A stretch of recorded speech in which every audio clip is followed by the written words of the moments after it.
Assalamualaikum warahmatullahi wabarakatuh. Selamat datang di mata pelajaran Undang-Undang Farmasi kelas 11. Di pembelajaran daring kita yang pertama, saya akan membahas mengenai bab 5, yaitu kosmetika, alat kesehatan, dan perbekalan kesehatan rumah tangga atau PKRT. Yang pertama, saya akan membahas tentang kosmetika. Apa itu kosmetika?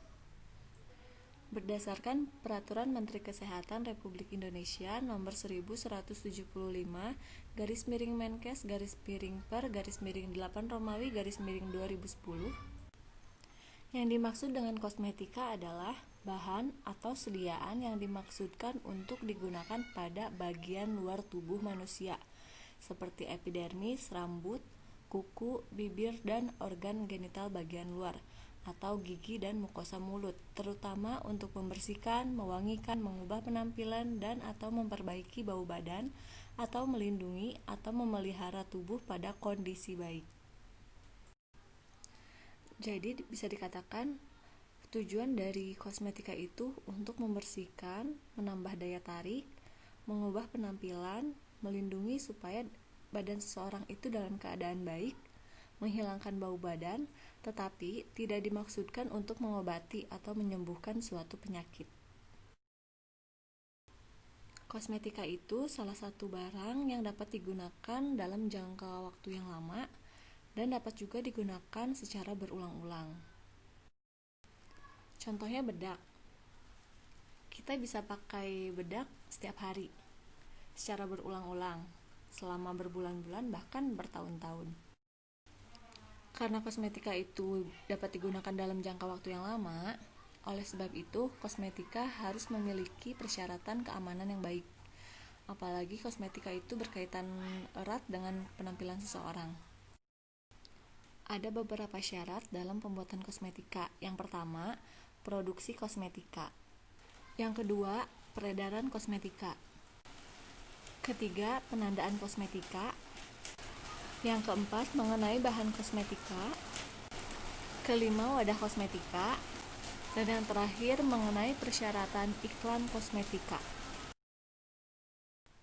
Izin produksi kosmetika diatur dalam Peraturan Menteri Kesehatan Republik Indonesia Nomor 1175/Menkes/Per/8 Romawi/2010.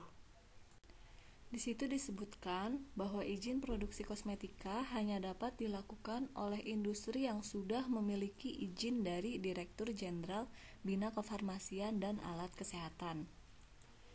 Izin produksi berlaku selama 5 tahun dan dapat diperpanjang selama memenuhi ketentuan yang berlaku.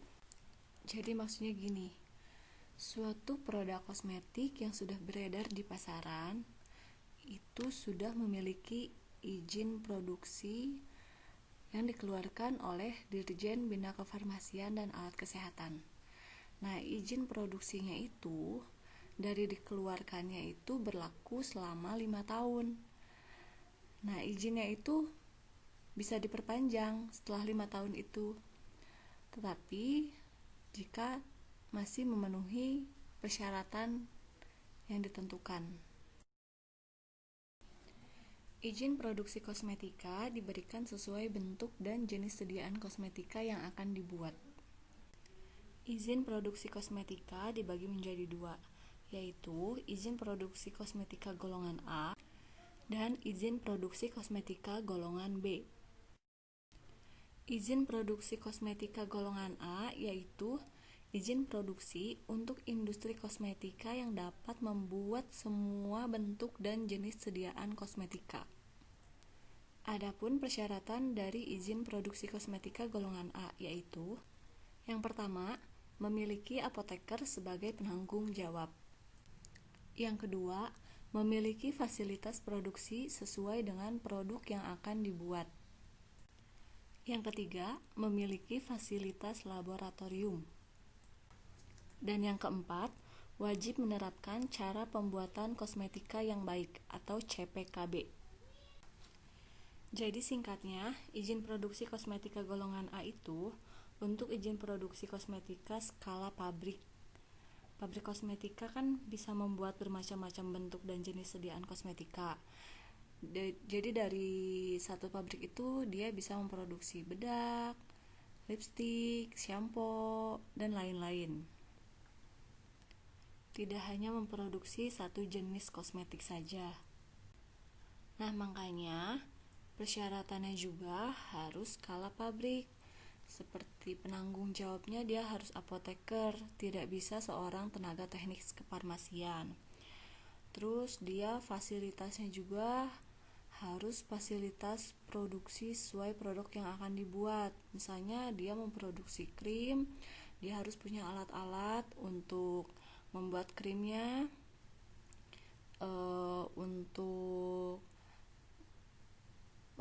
alat untuk mencampurkan krimnya. Terus juga ada fasilitas laboratoriumnya. Fasilitas laboratoriumnya itu untuk mengecek kualitas dari si produk tersebut. Selanjutnya, izin produksi kosmetika golongan B. Izin produksi kosmetika golongan B yaitu izin produksi untuk industri kosmetika yang dapat membuat bentuk dan jenis sediaan kosmetika tertentu dengan menggunakan teknologi sederhana. Adapun syarat-syarat untuk izin produksi kosmetika golongan B yaitu: yang pertama, memiliki minimal tenaga teknis kefarmasian sebagai penanggung jawab. Yang kedua, memiliki fasilitas produksi dengan teknologi sederhana yang sesuai dengan produk yang akan diproduksi. Dan yang ketiga, mampu menerapkan hygiene dan sanitasi serta dokumentasi sesuai cara pembuatan kosmetika yang baik. Jadi, izin produksi kosmetika golongan B itu untuk izin produksi kosmetika skala kecil. Contohnya usaha rumahan yang hanya memproduksi sediaan kosmetika tertentu. Misalnya hanya memproduksi sediaan salep saja. Dan alat yang digunakannya pun sederhana, tidak memerlukan mesin yang besar-besar seperti di pabrik. Untuk penanggung jawabnya pun cukup seorang tenaga teknis kefarmasian, tidak harus apoteker. Selanjutnya akan dibahas mengenai peredaran dan perizinan kosmetika. Di dalam Undang-Undang Nomor 36 Tahun 2009 disebutkan bahwa sediaan farmasi terdiri atas obat, bahan obat, obat tradisional, dan kosmetik. Karena kosmetika termasuk ke dalam sediaan farmasi, sehingga pendistribusiannya dilakukan oleh pedagang besar farmasi atau PBF.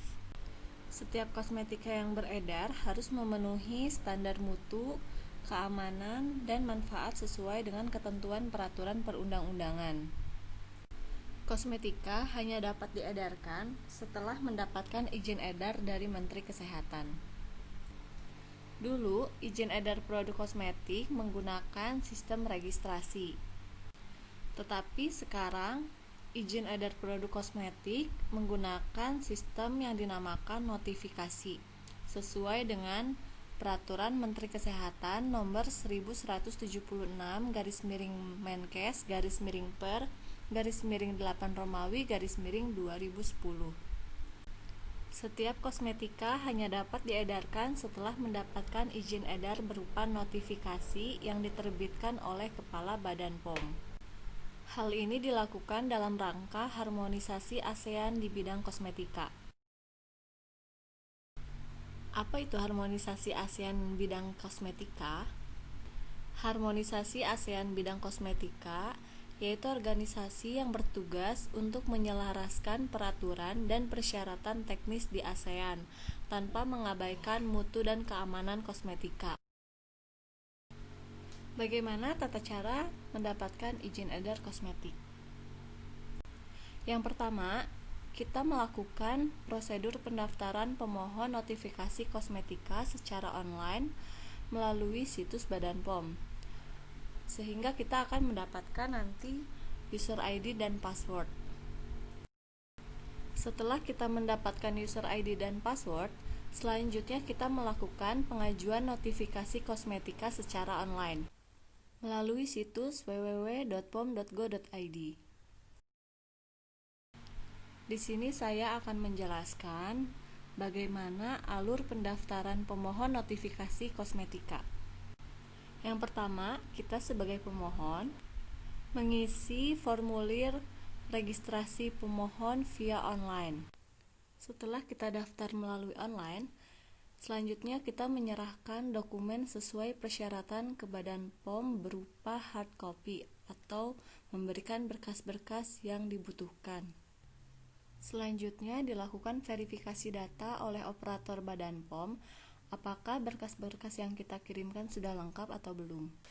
Jika data yang kita kirimkan sudah lengkap, akan dikeluarkan user ID dan password yang akan diberikan kepada pemohon dan dapat digunakan oleh pemohon pada saat pengajuan notifikasi kosmetika. Jika data yang kita berikan tidak lengkap, berkas akan dikembalikan kepada pemohon untuk dilengkapi. Sekarang saya akan jelaskan bagaimana alur pengajuan notifikasi kosmetika. Pemohon mengisi formulir atau template melalui website Badan POM secara online, yaitu melalui www.pom.go.id. Formulir yang telah diisi kemudian dikirim. Setelah itu, pemohon akan menerima email pemberitahuan surat perintah bayar. Kemudian, pemohon harus menyerahkan bukti bayar yang asli ke Badan POM untuk dilakukan verifikasi bukti bayar. Jika bukti bayar dinyatakan tidak benar, akan diinfokan kepada pemohon. Jika hasil verifikasi bukti bayar dinyatakan benar, pemohon akan menerima pemberitahuan ID produk. Setiap produk yang telah mendapatkan nomor ID akan dilakukan verifikasi template notifikasi. Setelah hasil verifikasi template notifikasi dan ingredient dinyatakan lengkap dan sesuai, akan dikeluarkan nomor notifikasi yang akan diberitahukan kepada pemohon. Tetapi, jika hasil verifikasi template notifikasi dan ingredient dinyatakan tidak lengkap dan tidak sesuai, akan dikeluarkan surat pemberitahuan penolakan yang akan diberitahukan kepada pemohon.